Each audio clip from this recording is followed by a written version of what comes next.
All right, well, thank you. My name is Thomas Kroeker, and I'll be the MC tonight for our local focus talk. A little bit about me. I'm currently a law student at the Allard School of Law at UBC, and I did an undergrad in geography and economics also from UBC.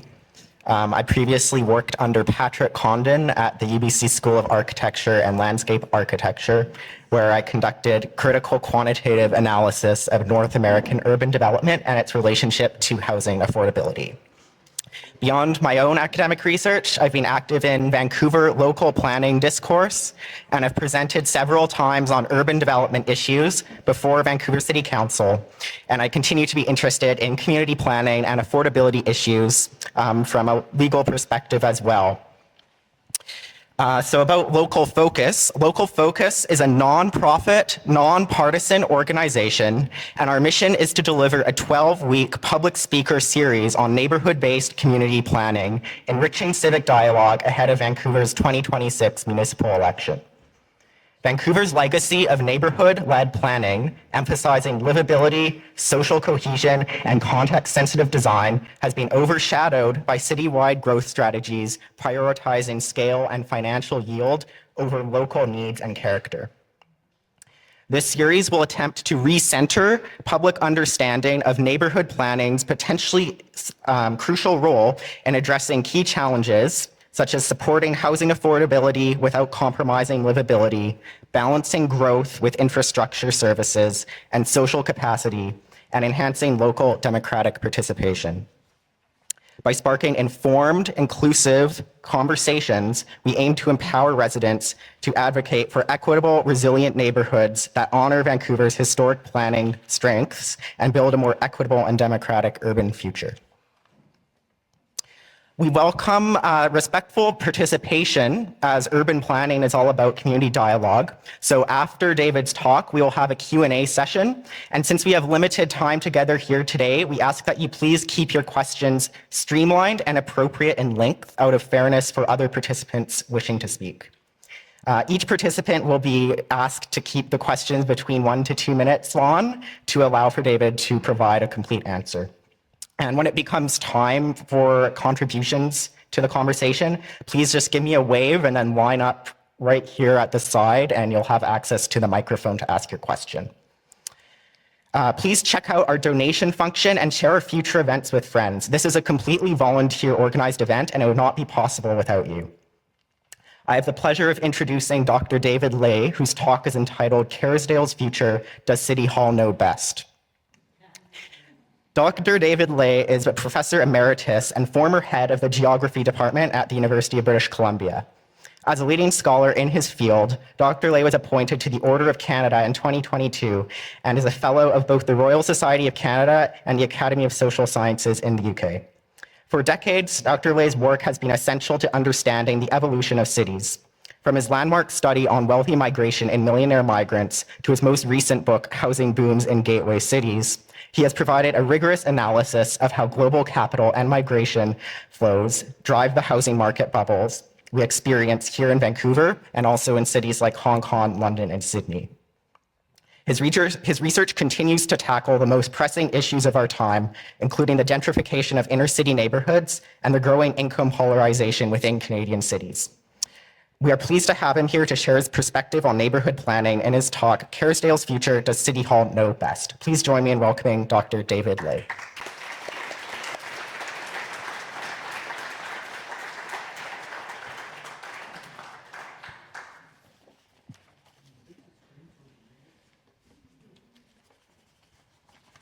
Well, I can't see you and I can't see my notes either, so, and you can't see the screen, so this is going to be a great community event. I wanted to start off by thanking you very much for coming. I imagine you're here for the same reason as I'm here, and that is a sense of deep concern about the way Kerrisdale, but of course other neighborhoods in the city as well, are changing seemingly out of control and with very little input from neighborhoods. So that's the general theme I want to talk about this evening. And let me see, I haven't even got the right page. Let's start at the beginning, shall we? There we go. Let's try this page. Yeah, it would be good to see my notes, yeah. If I thought I had to memorize it, I would have worked a bit harder.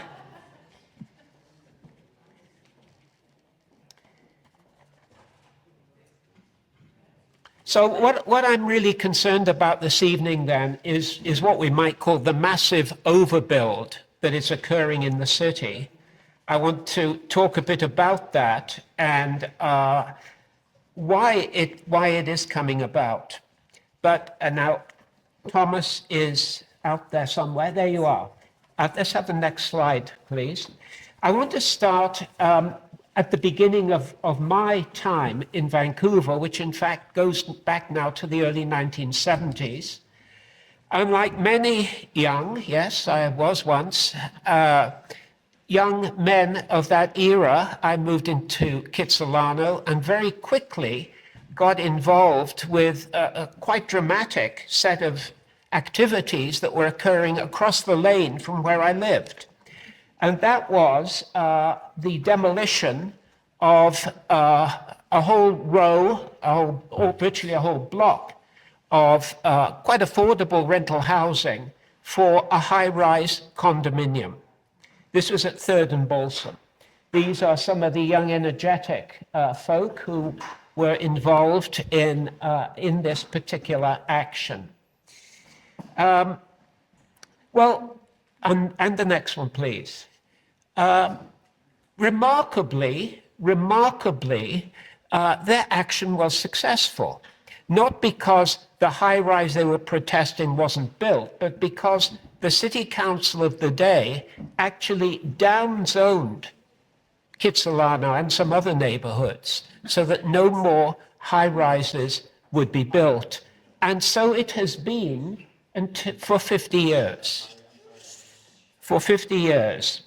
And let's have the next one. During this period, neighborhood planning was really the way in which people thought about their interaction with the city. A whole series of local area plans were established using the 22 neighborhoods that have become quite well known in Vancouver. And then in the 90s, there was a city plan established, and city plan was taking this same initiative forward to the remaining neighborhoods. And one of those neighborhoods was Kerrisdale, the next one. In fact, Kerrisdale was teamed up with Arbutus Ridge and Shaughnessy. And so the plan was called ARCS, Arbutus Ridge, Kerrisdale, and Shaughnessy.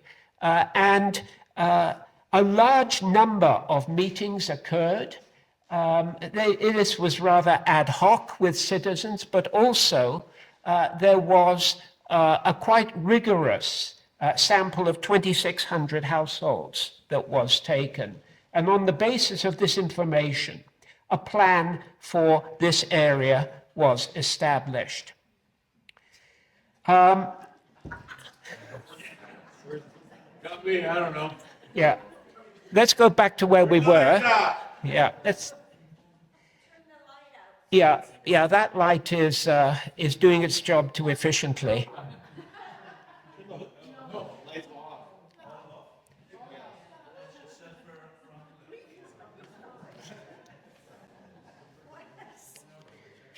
You know, I haven't told you that I did have a summer job with Monty Python.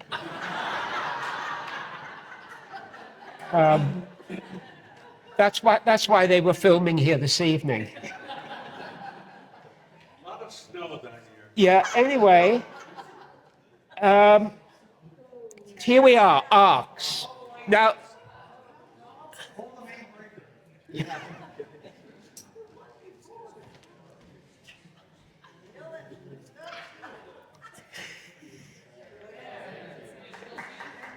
Okay, there we go. Well enough. I know which page I'm on. Anyway, arcs. The outcome of this, well, you can't see the map, of course, but let me tell you about it. What it identified was a process of gentle densification. This is what the community came up with. Some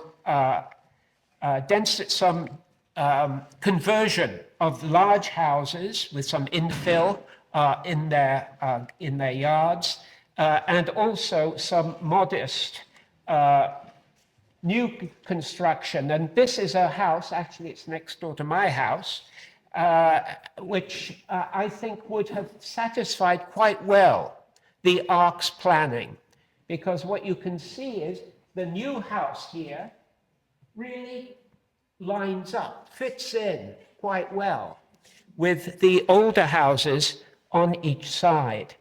And that house is a triplex.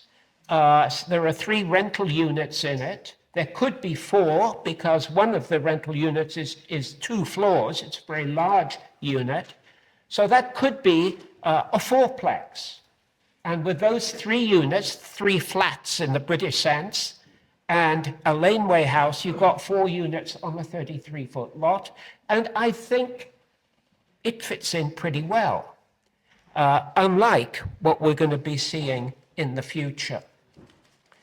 Okay, so that was then. Now, not everything was solved efficiently through that planning process, and something the city has never really been able to deal with is gentrification. And the gentrification that we saw in the first slide in Kitsilano spread to Kerrisdale in the 1990s. And this was just about 2 blocks from where we are now. A quite large rental property being demolished, and the protesters outside are primarily elderly people. And that is a large part of the population of the rentals around here. And they are the people who are being evicted. Next one, please.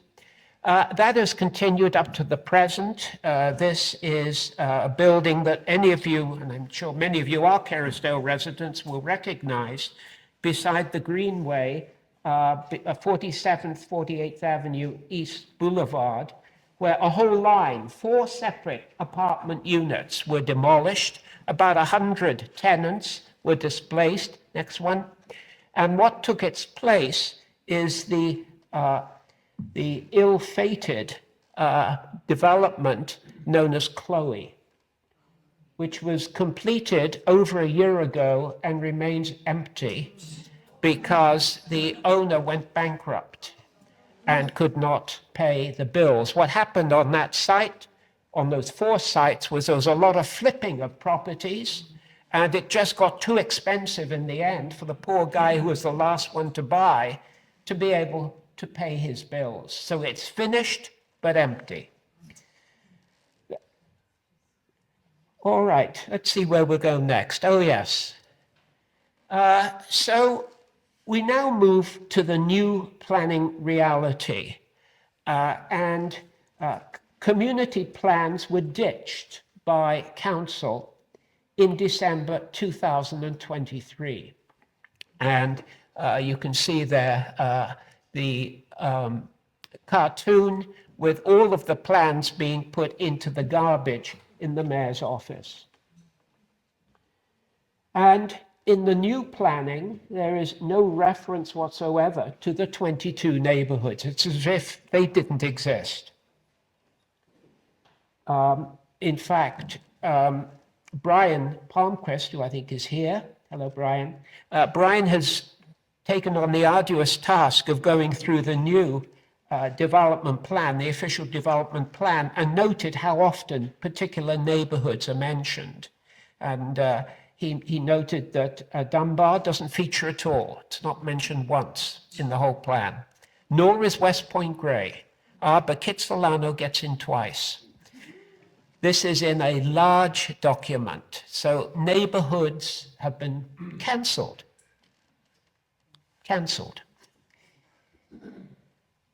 So what have we got instead? Well, this is what we've got in Kitsilano now.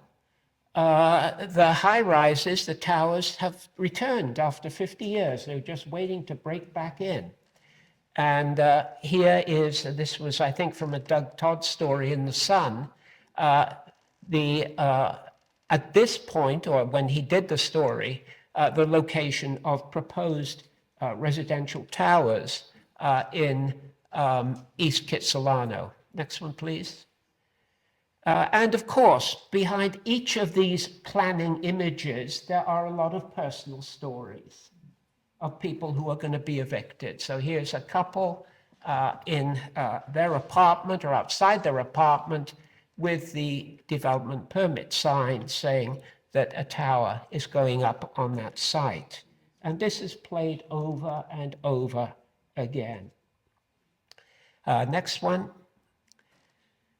Here are the towers that are currently been proposed around 4th Avenue, Arbutus to Broadway, around the what will be the present a terminal station of the Broadway subway. Lots of them. Next one. Okay, well, I'm going to have to read this one. So some of the features of the new official development plan, which was just passed last month, there was a lot of opposition to it, and it passed unanimously on council. It's been the way things have been going. The first thing to note is the population growth estimate, because that's going to drive everything else. If you think there are a lot of people coming, you need to build a lot of houses, a lot of dwelling units. And they estimated, or rather, the council contracted out to a real estate firm and asked them to prepare a population projection. Some might see a conflict of interest because, of course, as far as real estate firms are concerned, the more units, the better. The bigger the demand, the better. So they said there's going to be 250,000, nice round number to work with. Stats Canada, who used a rather more objective method, came up with 150,000. But the official development plan is assuming 250,000 more people will be living in Vancouver in the next 25 years. Now, that is the current size of metropolitan Kelowna. So we are adding a metropolitan Kelowna, right here, a metropolitan Kelowna to this city. Now, when you think of Kelowna and all of its transportation and healthcare and schools, that is an awful lot of infrastructure you think would be planned for a population that large. In fact, as we'll see in a moment, there's been very little addition in terms of infrastructure, despite this huge population growth. Here's the example of parks. This again is from Brian's work. And, well, to cut to the chase here, for another 250,000 people, that is adding 1/3 to the existing population, 22 small parks are planned, 6 of them in the Jericho lands. So there's very little additional park space. They're too small to show up on this map. And it's the same if you look at transportation. I've read through the document. It is so whimsical. Somehow it will happen or won't.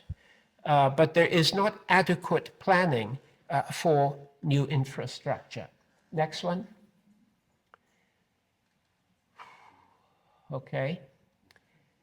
This is perhaps the most important slide of the evening, because this shows the development that is going to be permitted as of right in the city.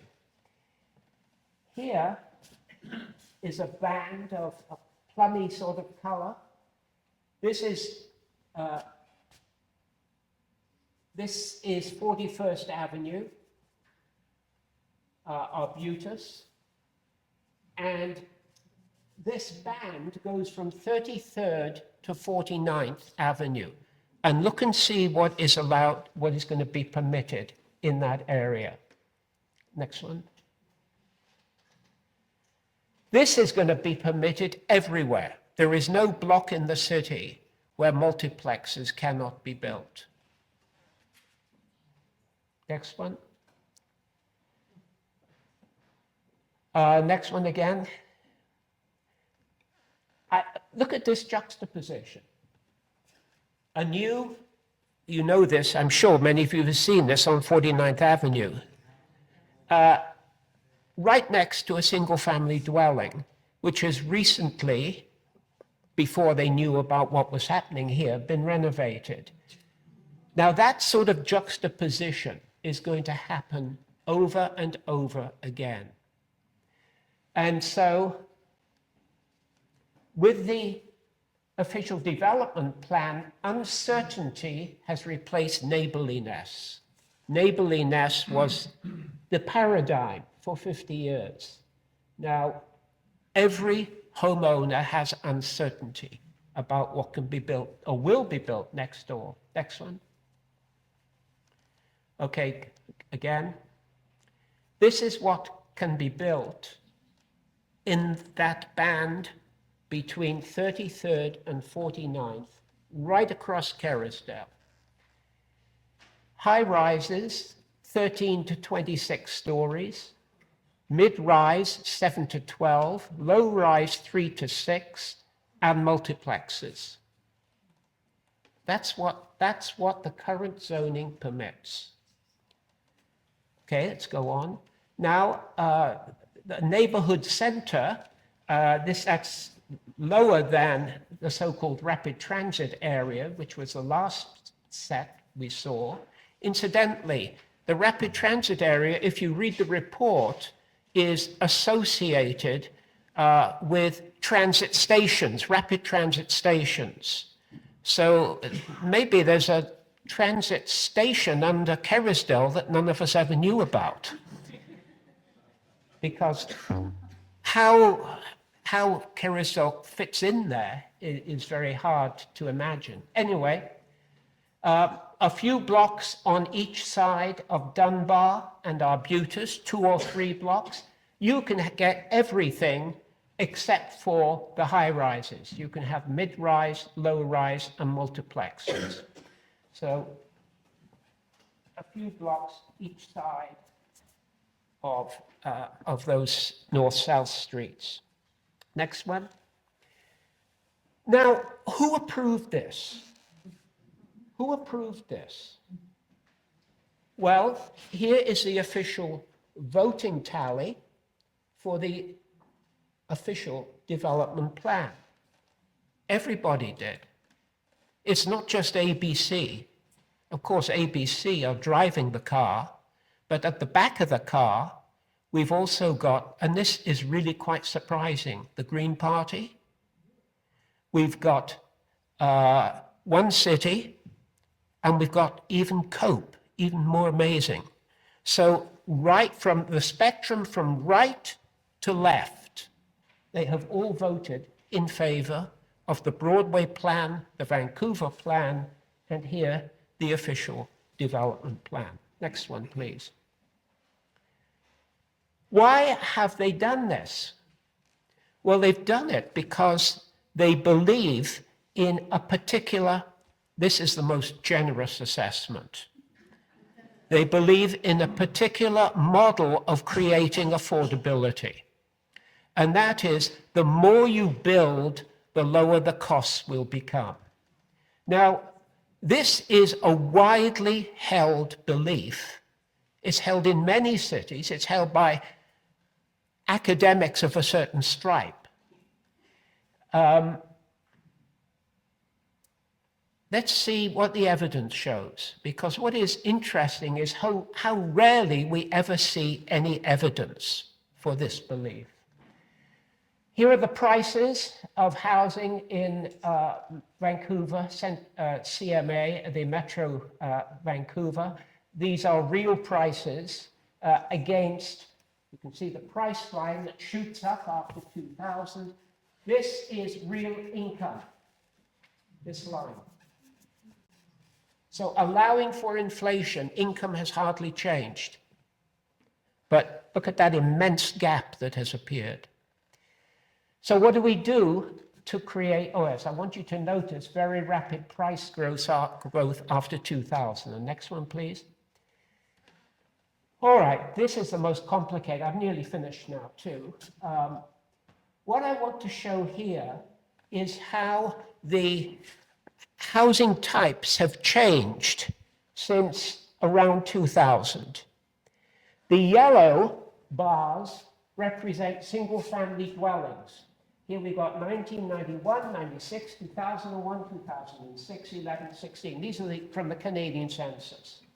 So we've got the percentage in each of those years of the housing stock that was in single-family dwellings.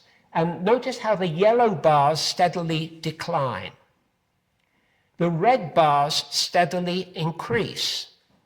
And by 2016, the red bars, which are apartments, there were far more apartment units in the city, in the metropolitan area, than there were single-family dwellings. And so that means the densities were increasing steadily because it was apartments, not single-family dwellings. More density. More density, and what were prices doing? Were they going down? They were going up like crazy during that 20-year period. So the idea that increasing density decreases costs is simply not viable. I've got, I think, just one more slide. Yes. Oh, that's a loser, isn't it? What this shows, and it is such a fantastic slide. What it shows is over a period of time, this is a project that Thomas and Patrick and I were involved with, or are involved with. We're looking at the relationship between increasing housing density and affordability. In fact, affordability is decreasing as we go in this direction, and here we are going through time at the bottom, and you can see the relationship is this. The dots, by the way, the blue dots are the 30 largest American cities, the red dots, the 20 largest Canadian cities. So what is this telling us? You increase the density, and what happens to affordability? Down it goes.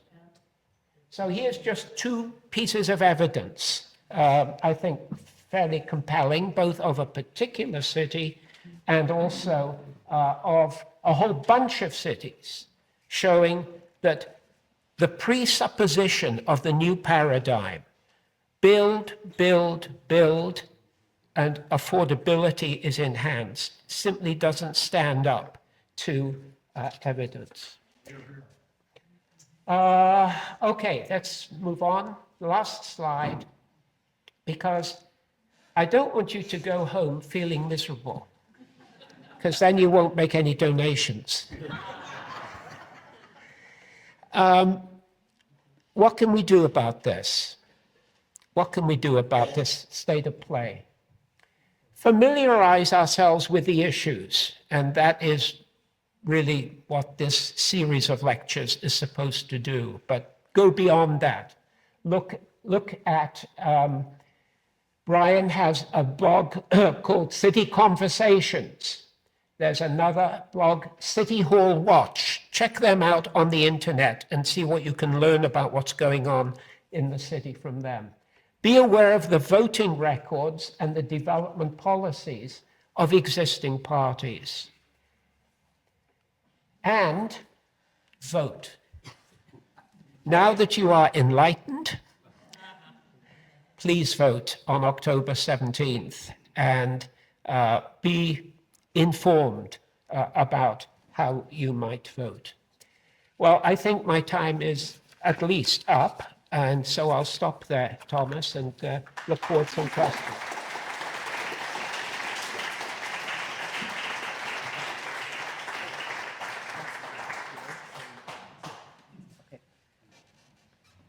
So we have time for a Q&A period. If you want to ask a question, just raise your hand and I'll ask you to come up right at the front here on the side, so the front left, so you can ask the question with the microphone. Yeah, come on up.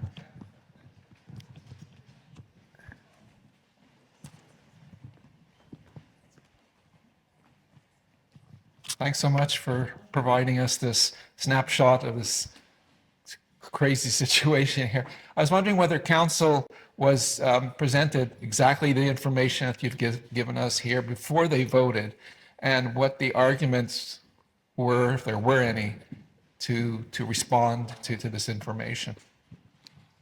I think. Thank you for that question. Yes, a lot of people. What was that? They want the question repeated.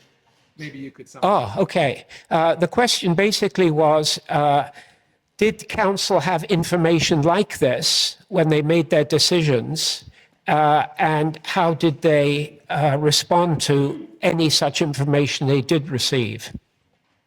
I think there's a proverb about deaf ears, isn't there?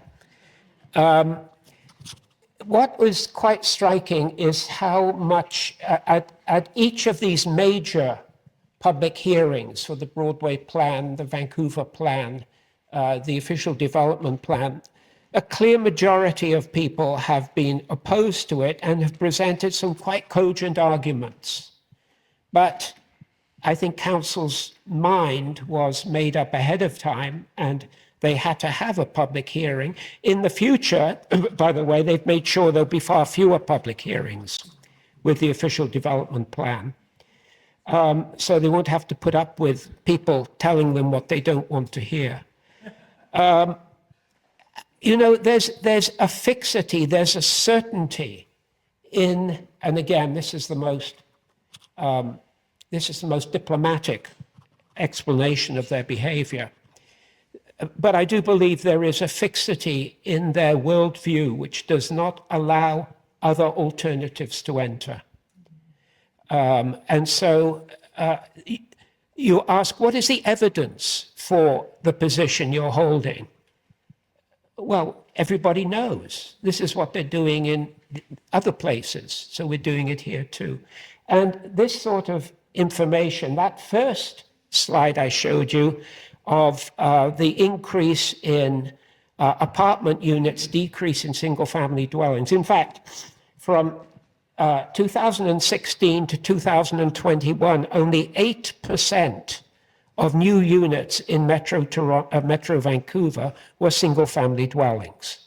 It's pretty much all apartment units now.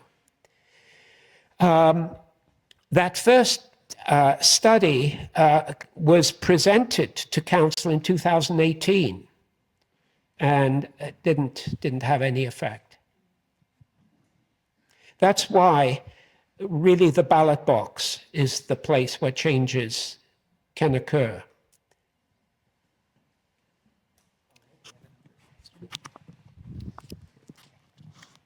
Hi, can you hear me?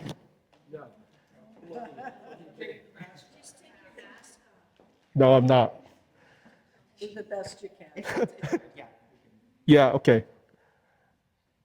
Dr. Lay, do you get the sense that the ruling class wants to make as many space hoarders to become gringos somewhere else and then replace them with millions or hundreds of thousands of grateful dog crate living bunk bed sharing tenants?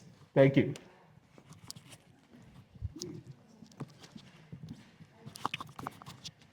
If you didn't hear that question, that's probably the best. I'm not sure how to answer that question, to be perfectly honest. I don't see why it's in the interest of a right-wing council to have lots of tenants in the city, because tenants typically are not right-voting people. So, you know, that doesn't square the basic question I think you're asking there. Why would the council want to have so many tenants? Was the real estate development opportunities there. But anyway. Okay. Because real estate development is the economy. But anyway. Well, I mean, another explanation, of course, is, and I didn't have time to read that from one of my slides, that the council has got dependent on real estate fees, on development fees, as an element in the budget. This has increased significantly over the last 15 years from almost nothing to, I forget what the percentage is now, but it's not trivial.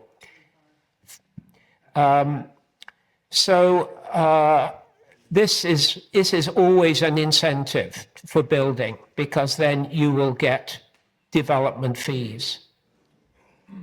Of course, if those fees are reduced, as they have been in some cases, then you really not getting the fees either. But anyway, yeah. Also increases the assessment values for the city and its revenue too. I think you touched on this a little bit when you talked about the value, the numbers that Canada gave and that the city gave on the population estimates, the increasing population. But I'm just curious if you know anything more about what Canada and BC level pressures there are and estimates on how many people we're trying to serve with the increased housing, or however you want to put it, versus the city. Like how much of the pressures and how much of the numbers that we're talking about are coming from Canada, how much from BC, how much from the city? Well, population growth in almost all Canadian cities now is driven by immigration. It's probably around 90%. I can't remember quite what the number is, but it's in that sort of vicinity in Vancouver. So when you talk about increasing population pressures, it's very, very tied in very tightly with immigration policy. And that's why when the last Prime Minister, Mr. Trudeau, had that tremendous increase in immigration numbers, it caused a lot of difficulty for the cities in the rental market and in all sorts of settlement, immigrant settlement services. It seems they hadn't thought through that you don't just open the door, but the people who are here will need services, will need housing, will need jobs. And that was, well, I saw one called it the worst public policy decision since the 1930s. It was not well thought through in terms of its impact, but more generally, because the birth rate is now so low, way below the replacement level in Canada,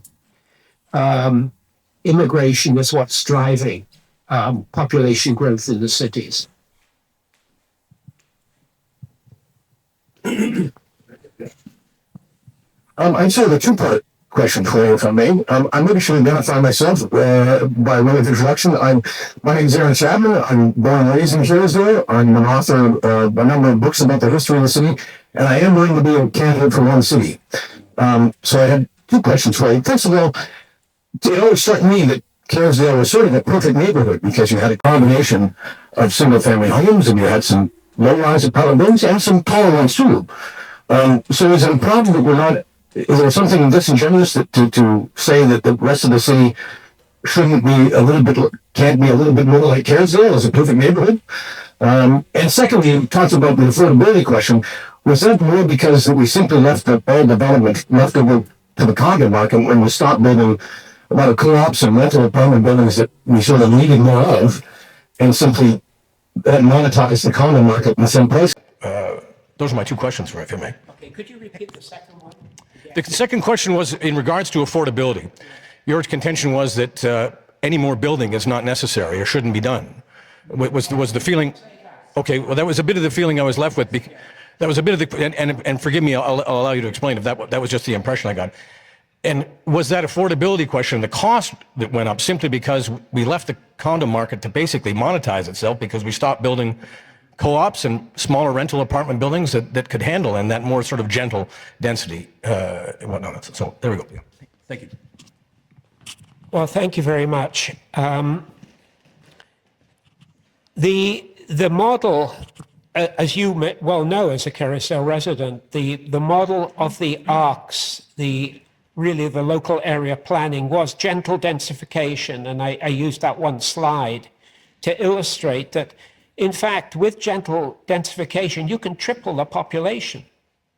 If you go from a single family dwelling to a triplex where there was one household, you can have 3 households. When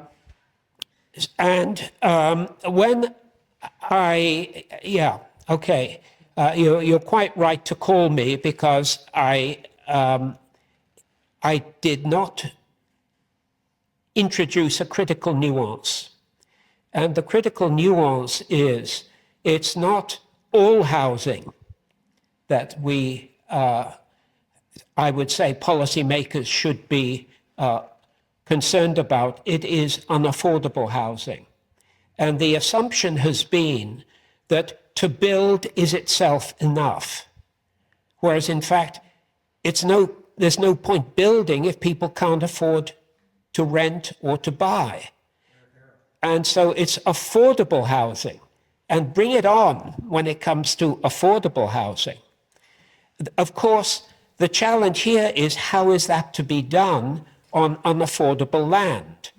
And I think there's some bright people in this room who've probably got some ideas on that. But my more simple-minded idea is that public land becomes really vital for doing that. Just like the south side of False Creek in the 1970s was developed to be an amazing experiment, to be 1/3 low income, 1/3 medium income, and 1/3 high income.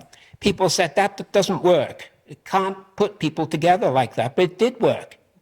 It has worked. And a lot of the low income there and some of the middle are in social housing, which was provided on city-owned land. Now, publicly owned land in this city, and there is a lot of it, not nearly as much as there was, but it has not, I would say, been used in that helpful a manner since. The north shore of False Creek, of course, was owned by the province at Expo, but it was sold off after Expo, so that it was really a very small proportion of affordable units that were put in there. But, I mean, the big story I want to tell here is that we want affordable units. It's not we don't want any units, we don't want unaffordable units. What's the point in building them? They're empty. 4,000 condos in this region are empty. All of these new apartment blocks which are going up, my goodness, how many of them are going to be filled? And what will the price be? With current costs now for a rental, to buy, or rather to rent a studio, a new studio with a cost of around $2,400, for it to be affordable, you need an income of $88,000. This is a studio, $88,000 for it to be affordable. So quite clearly, this is where the problem lies. We all know this. We all know this. But what I'm saying is that the build without attention to affordability is actually just making the situation more difficult for everyone. Okay, great. Thank you. You're sort of half answering my question, but I'll ask it anyway. So right now the housing market is flat. It's a buyer's market. Condos are empty, and the economy seems to be in a downturn. We have a big war in Iran driving up gas prices, which will affect everything, including food prices. So let's not working against this whole plan in a very serious way, do you think? Yeah, the market goes up and down. I mean, that's the nature of real estate. It's a cyclic product. The problem is, I think, for developers, that it's been so good for so long that the assumption was, and this is how people typically respond, it will always be this good. I was at a meeting with some developers a couple of months ago, and they said quite candidly that people naively assumed that the Trudeau immigration figures would continue. And they made their development decisions on that basis. And of course, it didn't continue. The numbers are not as great. And so decisions that were made then are looking much less wise than they might have done had those circumstances worked out.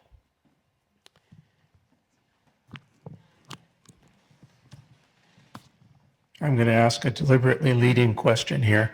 And I'll start by noting that in this community, Kitsilano, actually it applies to Kits too, but anyway, in Kerrisdale, high-rise development became rampant and was stopped by the then mayor of the city and his council, Philip Owen.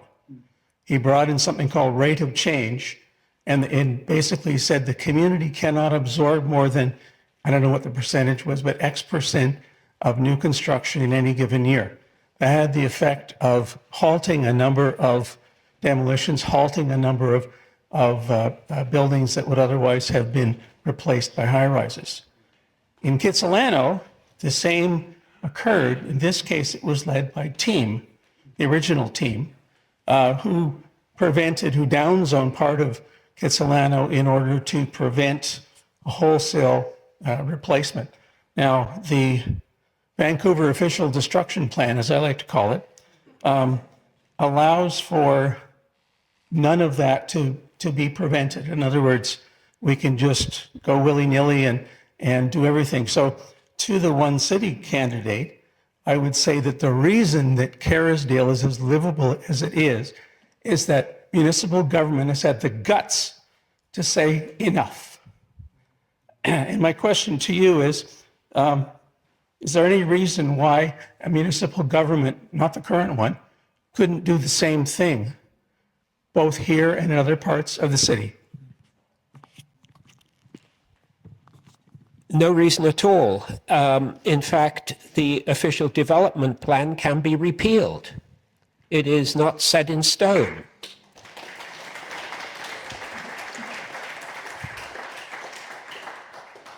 And maybe we will find a party that is brave enough to take that position. Local government really can make a significant difference. Your two examples were both well taken. The earlier team one I pointed to myself, but the Kerrisdale one is another excellent example. And this is why it is so important that there be a council that indeed will make a brave decision, or a decision actually which is an evidence-based decision. Yeah. So yeah, it can be done. We hope it will be done.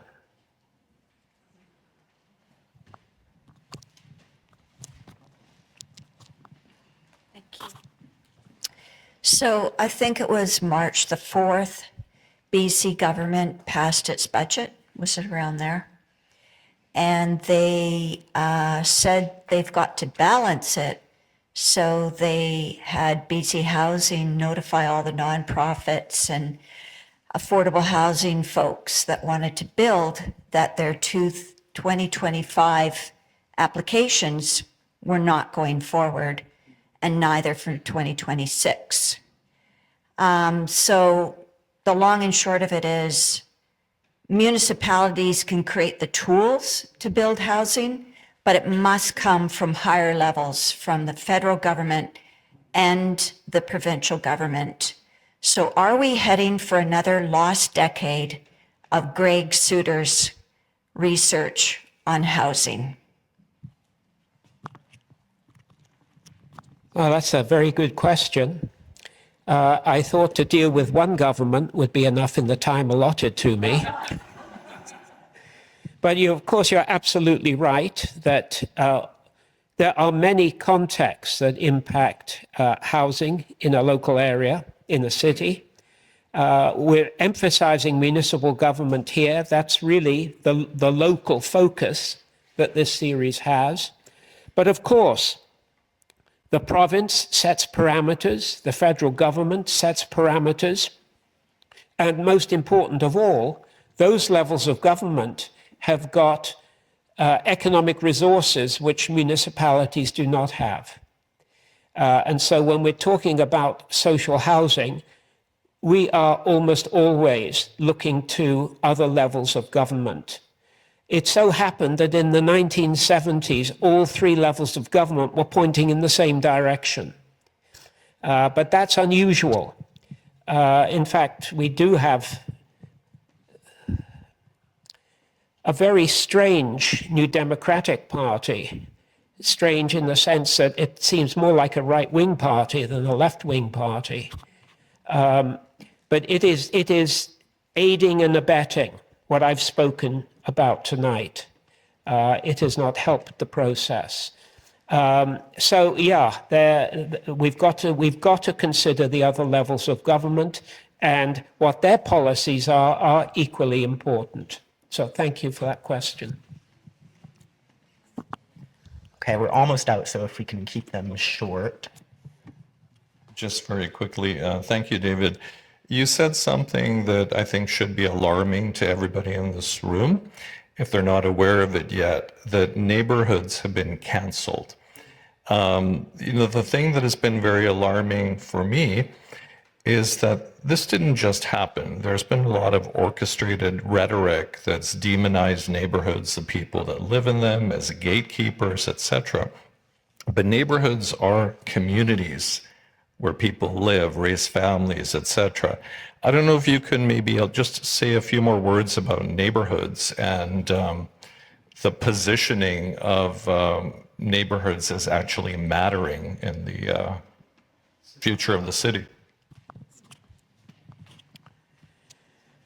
Well, we all know that neighborhoods matter. You're here because your neighborhood matters. Our neighborhood matters. It creates a sense of place. Long memories. I've lived in Kerrisdale over 40 years now. Associations, friendships, social cohesion, cooperative, communal activities. I mean, churches are a perfect example, really, of community, building community. All of these are local coffee shops, local stores, local services, local doctors, even expensive local dentists. There's a technical term, our life world. Our life world is rooted. We're rooted in places, and places matter to us. And so, yeah, neighborhoods matter. And Vancouver really is a city of neighborhoods. You ask people where they live, they've got a neighborhood name to give you. Some more emphatic than others, some have a clearer identity than others. But nonetheless, I think you're quite right that Vancouver residents would be shocked to know that neighborhood has been cancelled, that the city is now a blank slate. It has no pre-existing history, no pre-existing culture. It's a blank slate where certain technical zoning protocols are just going to work themselves out. That's where we are.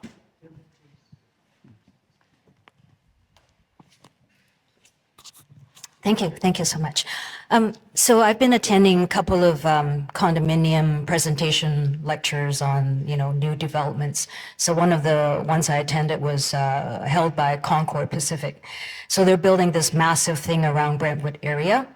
So for them, they're a big developer. So for them to have enough bank loan, they have to have 70% sales on their project. So if they don't get 70%, the bank will not give them a loan to finish their project. So for the smaller developers, they're closing, they're like shutting down because they can't get 70%. And so for the new rental buildings, for example, like there's one at Oak Ridge called Mara, they have 2 buildings. One building, it's been sitting for a while, they got 65% vacancy rate, and now they're at 80. Now they got another new building, they're worried about filling that building out. So developers, if they don't get 70% easily, they can lose the bank loan. So that's good news for us, in addition to voting. And also I heard that people are leaving BC, right? Because of certain reasons, real estate, employment, all kinds of things. So I heard that people are leaving BC. So supply and demand, right? If the developers, can't get their bank loan, they can't complete their project. So that's the good side. Thank you. Let me just pick up one of, I heard that as a comment more than a question, but just let me pick up one point, and that is people leaving. There was a very interesting academic piece written, yes, it was interesting, a few years ago called Housing Affects Everything. And, I talked just a few minutes ago about declining fertility levels in Canada, the declining birth rate. Housing has got a lot to do with that, of what you need 2 wage earners. You wait until you've assembled a sufficient down payment. That takes some years. You may be in your 30s. So a child comes, if a child comes late, and the later a child comes, the smaller is the household going to be. So housing prices are affecting migration, they're affecting fertility, and we could go on from there. So this is a topic that really does matter a lot. Okay, so hopefully we'll just get 2 really quick questions, 2 more, and then we'll be done. Yeah. Thank you. Hello, everyone. Hi. Thank you very much. First, and Dr. Lay, I was wondering how do we distinguish between density for affordability and density for profit? First, because in the push for 2026, how can we make balance and ensure that local neighborhood intelligence isn't dismissed as NIMBYism when it's actually a stewardship? This is the first thing. And after that, I would like to know, we know we cannot stop changes in the long term, but how can we make sure these changes respect history and soul of our beautiful area in Kerrisdale? And the last thing is, shall we ask or how we can force municipality for better and more clear, smart urban system design, which can be beneficial for everyone? Thank you.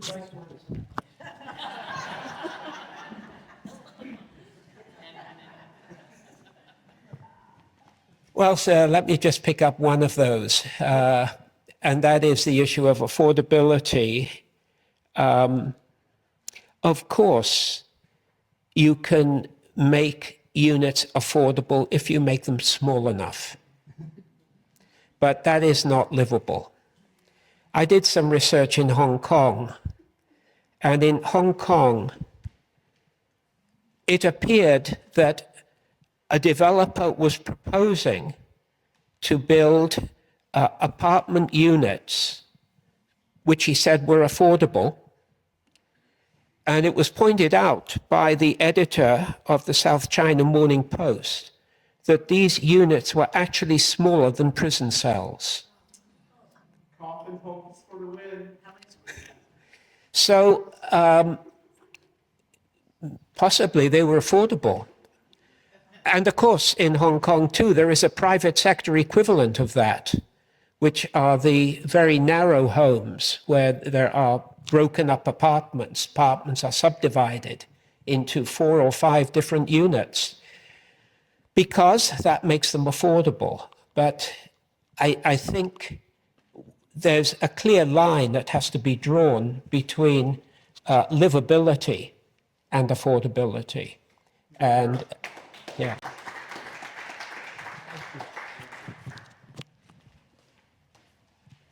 Thank you. Yes, this good community planning isn't a thing of the left, the progressives, or of the right, the conservatives. It really cuts across those left-right things. So do the pressures that are on our governments.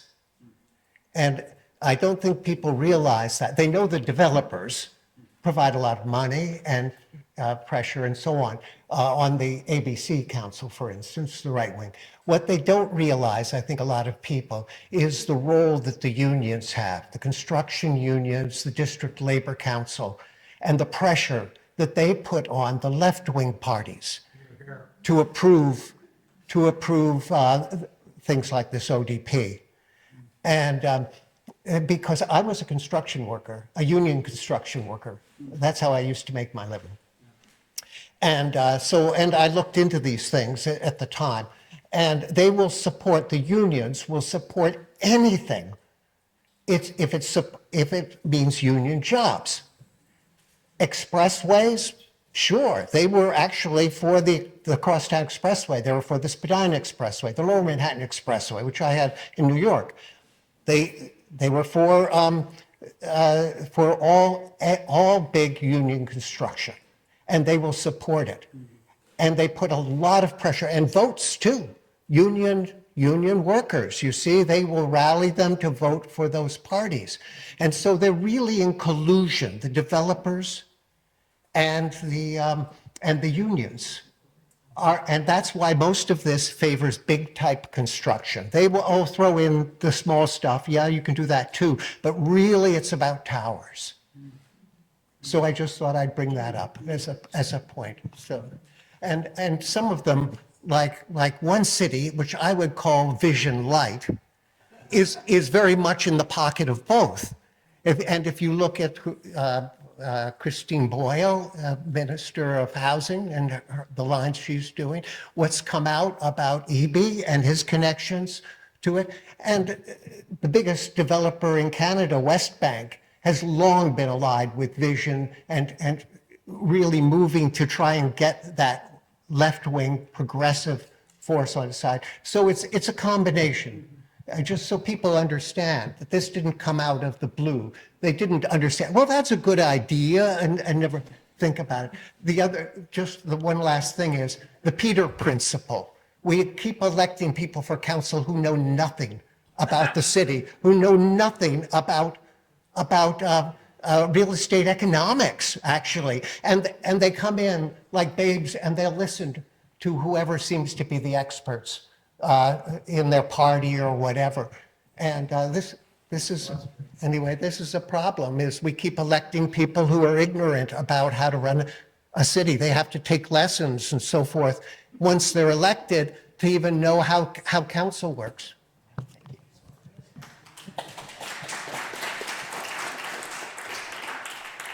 I think that's a great comment and maybe a great thing to end on. What you pointed out is the reality of vested interests. We could expand that into what are called growth coalitions. There are coalitions of people who may come from different sectors, but who have common interests in seeing certain kinds of growth taking place. And yeah, you're quite right to identify the unions as a vested interest, along with obviously private sector players. I think our time is about up, isn't it, Thomas?